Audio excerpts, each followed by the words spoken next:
ඒත් එක දවසක ලස්සන හවස් වරුවක්. මේ ටිකේම එක දිගට වැඩ කරලා අද මට පුංචි විවේකයක් ලැබුණා. ඒත් මගේ හස්බන්ඩ් නම් මද වැඩ. ඉතින් මේ පහුගිය දවස්වල ගෙවපු කාර්යබහුල ජීවිතයෙන් මිදිලා මේ හවස් වරුව මං ආස විදිහට නිදහසේ ගෙවන්න ඕන කියලා මං හිතුවා. අපි කොච්චර කාර්යබහුල වුණත් අපිට හමු වෙන පුංචි විවේකය අපි ආස විදිහට ගෙවන්න ඕන. ඉතින් මම මේ ලෑස්ති වෙන්නේ ටිකක් එළියට යන්න. අද නම් මෙහාට ගොඩක් රස්නේ දවසක්. දවල් රස්නේ වුණත් හවස් වෙද්දී නම් ඇඟට අමුතු සනීපයක් දැනුණා. අපේ ගෙවල් ළඟ තියෙනවා පුංචි නිදහස් තැනක්. එතනට තමයි මම යන්න හදන්නේ. යන්න කලින් මම මුලින්ම කොෆි එකක් ගන්න හිතුවා.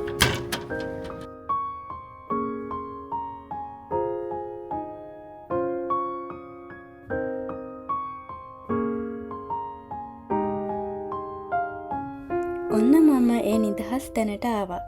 එතන තිබ්බ පුංචි බංකුවකින් ඉඳගෙන සින්දුවක් අහන ගම මගේ මනස සැහැල්ලු කරගන්න තමයි මම හදන්නේ.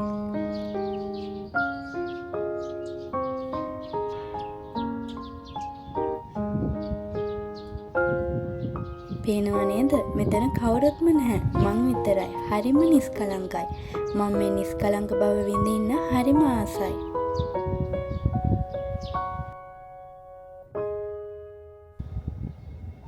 දන්නවද මේ උන්චිලාව පදිද්දී මට ලස්සන මතකයක් මතක් වුණා. මොකක්ද දන්නවද? ඉස්සර පොඩි කාලේ අම්මයි අප්පච්චි මායි එකතු වෙලා උන්චිලා බඳපු හැටි. උන්චිලාව හදලා දෙනකම් මං එයාලට කරදර කරනවා. ඔන්න ඉතින් මම පාක් එකෙන් එළියට ආවා. මොකද තව බඩුවගයක් ගන්න මට වමනාව තිබුණා. බලන්නකෝ එළියේ තියෙන ආව. මුලින්ම මම ගියා මට අයි මාස්ක් එකක් ගන්න. දොරක් ස්ට්‍රෝ එකට. ඒ කියන්නේ ලංකාවේ නම් ෆාමසි වගේ එකක්. මං ගොඩක් පාන්දර වෙනකන් ඇහැරන් ඉන්න නිසා මගේ ඇස් යට කළු වේගෙන එනවා. ඉතින් ඒ නිසා අයි මාස්ක් එකක් දාන්න හිතුවා. මං හොයපු වර්ගය නම් මේකේ තිබ්බේ නෑ. ඒ නිසා මම එහෙම්මම තොන්කියට ගියා.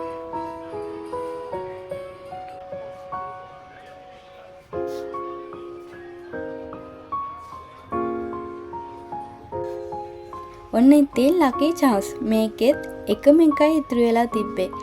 ඒක මම ඉක්මනට අරගෙන ආවා.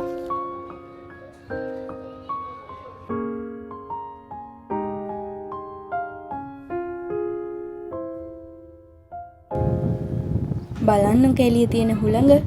අවුව විතරක් නෙමෙයි අද මෙහාට හුළඟත් හොඳටම තද දවසක්.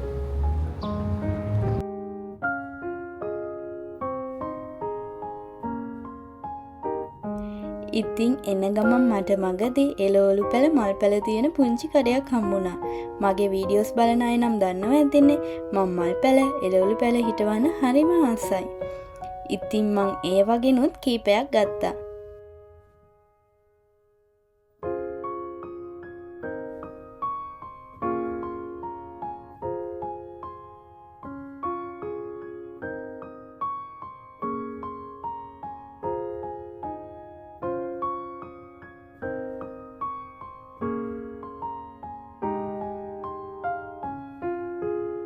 ඒ ටිකත් අරගෙන ඊළඟට මම ගෙදරට ෆ්‍රෙෂ් මල් එකක් ගන්න ආවා.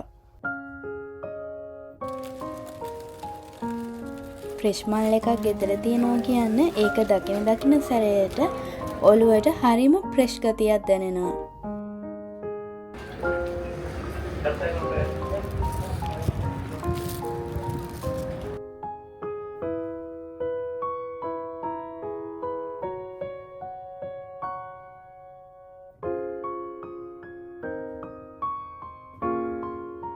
ඔන්න ඉතින් වැඩ ටික සේරම කරන් මම ගෙදර ආවා.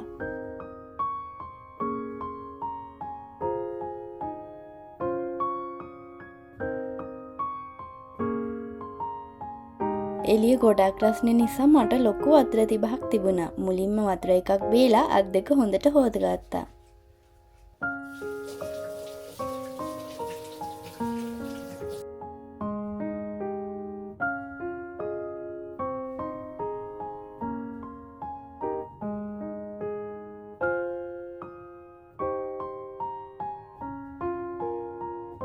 බලන්නකෝ මං වින්ටර් එකේ හිටපු සේරම පැල මේ රස්නේ එක්ක මැරිලා ගිහින්. ඒක දකින සැරේට හිතට ආවේ හරිම අමුතු දුකක්. ඒත් ඒ ටික අයින් කරන්න වෙලාවක් හම්බුනේ නැහැ මට වැඩ නිසා. දැන් ඒ ටික අයින් කරලා අලුතෙන් අද අරන් ආපු පැල ටික හිටව ගන්න තමයි මම හදන්නේ.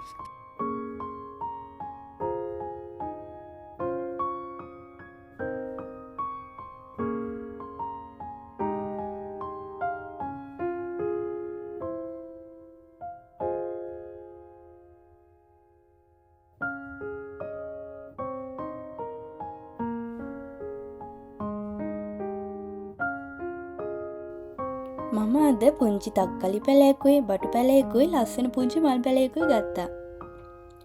අපේ ගෙදර තියෙන පුංචි බැල්කනි එකක් ඔයාලට පේනවා ඇතිනේ.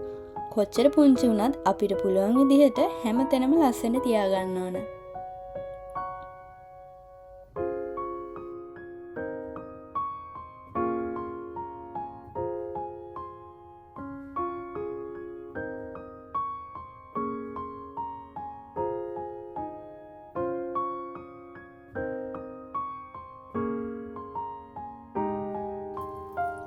මේ පැල ටිකෙන් ටික ලොකු වෙලා මල් ඇවිත් පොඩි ගෙඩි හැදෙනකන් මං හරිම ආසාවෙන් බලාගෙන ඉන්නවා.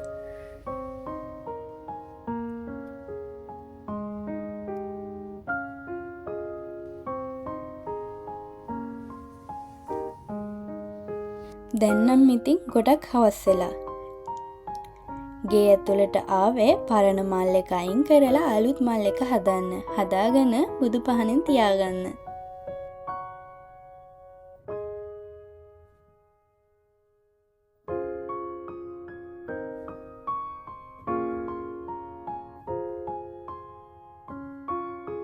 මේ ගෙදරට මල් ගේන වැඩේට නම් මම ගොඩක්ම කැමතියි. ඒ මල් දිහා බලන සැරයට මගේ හිතට ලොකු සැනසීමක් දැනෙනවා.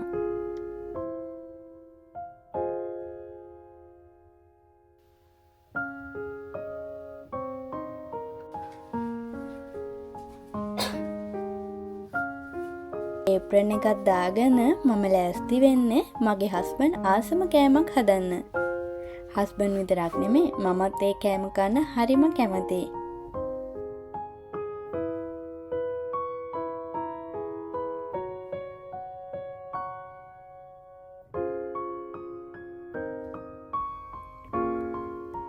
ඉතින් මම වටලප්පන් තමයි හදන්නේ. මේ රෙසිපි එක නම් මට ඉගැන්නුවේ මගේ අම්මා. ලංකාවේදීත් මම නිතරම මේවා හැදුවා.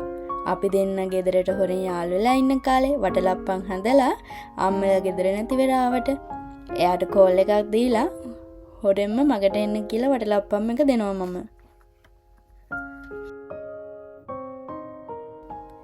ඉතින් ඒ ලස්සන මතක් කර මම වටලප්පම් එක හදාගත්තා.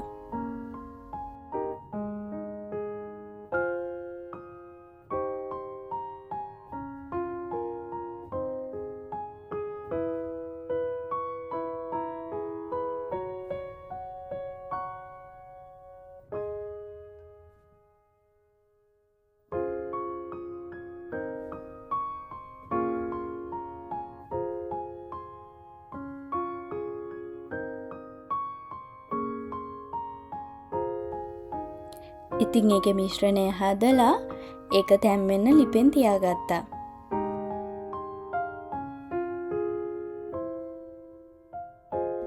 ඒක තැම්බෙන්න තියලා ඊළඟට මම එකතු වෙලා තිබ්බ සේරම භාජන ටික හොදගත්තා.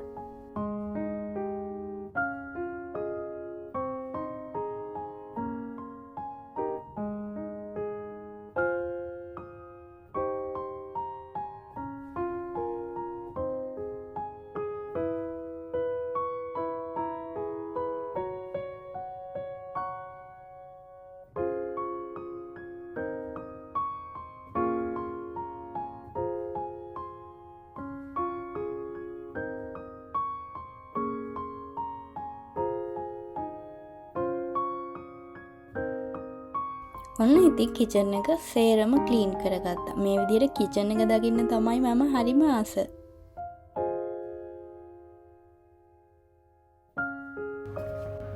ඉතින් දැන් මම වොෂ් එකක් දාගන්න තමයි හදන්නේ.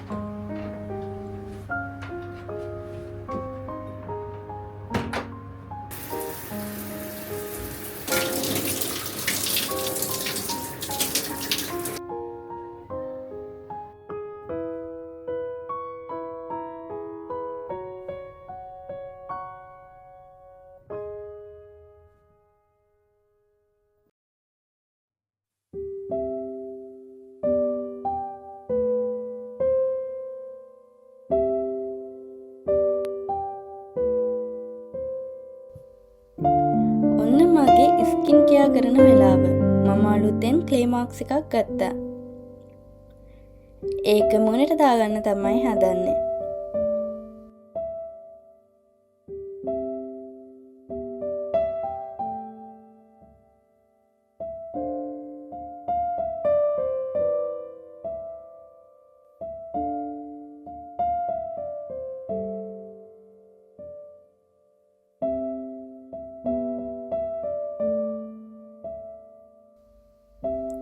මාස්ක් එක සෝදගෙන ඇවිල්ලා අදගත්තු අයි මාස්ක් එක දාන්න තමයි හදන්නේ.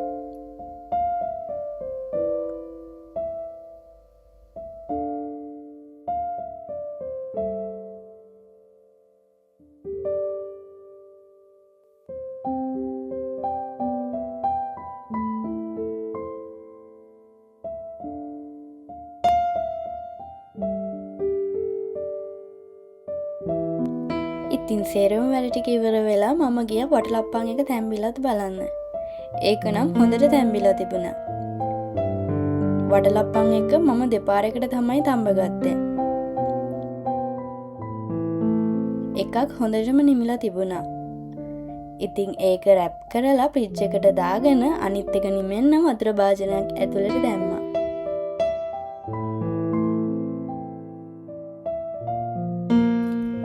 දැන් ඉතින් මම රෑ කෑම එක කන වෙලාව.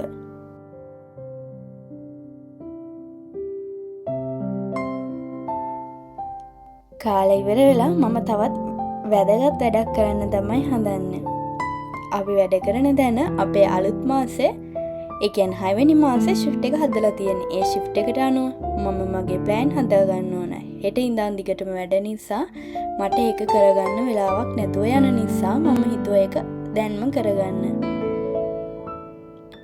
ඉතින් මේ විදිහට තමයි මගේ මේ ලස්සන හවස්සරුව ගෙවුනේ. ඉතින් අද දවසේ අවසානයේදී මේ අමාරු දවස් ලස්සනට දරා ගන්නවට මටම ස්තුතිවන්ත වුණා. ආයෙමත් ලස්සන vlog එකකින් හම්බෙමු. එතකම් සතුටින් පරිස්සමෙන් ඉන්න.